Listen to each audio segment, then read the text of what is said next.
ndinzweyo kana ndichirova ngoma. Zichemo zangu ndakwirita karinganzira zviri kundinonokera. Baba ndinzweyo kana ndichirova ngoma. Mindiro yangu ndakwirita karinganzira zviri kundinonokera. Vamwe vanokohozva vanenge varima ngoma ndikushanda padapa chikubuda 24/7 wachandimbodzima ndiri kungodikitira ndirimo mundima.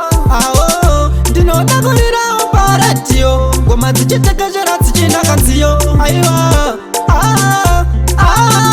wadenga ndinzweyo kana ndichirova ngoma. Zvichemo zvangu ndakwirita karinganzira zviri kundinonokera.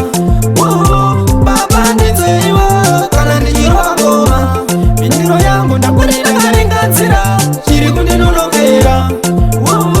Ini ndakauya ndiri ndega, Joni akauya iriye, Mukoma Nesti vakauya vari vega. Tese ndokusangana kuno kuZimba, Zimba nyika ino yopisa. Nzara iri kurova kumaruwa, vamwe vakuromba kutenga mota, vana venyu vakurora vasati vakura.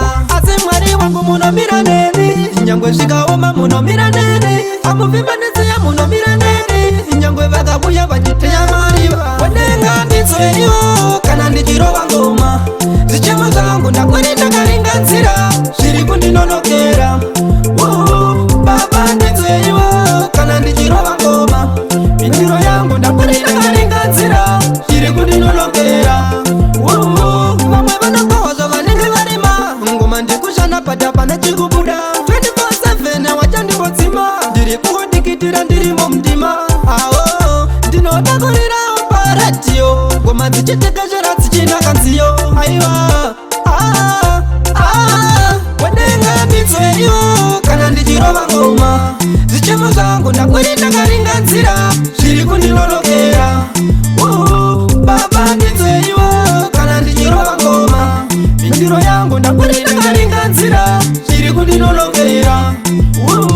Ini ndakauya ndiri ndega, Joni akauya iriye, Mukoma Nesti vakauya vari vega. Tese ndokusangana kuno kuZimba, Zimba nyika ino yopisa. Nzara iri kurova kumaruwa, vamwe vakuromba kutenga mota, vana venyu vakurora vasati vakura. Asi Mwari wangu munomira neni, nyangwe zvikaoma munomira neni. Amuvimbanisiya munomira neni, nyangwe vakabuya vachiteya mariva. Wadenga ndinzweyo kana ndichirova ngoma.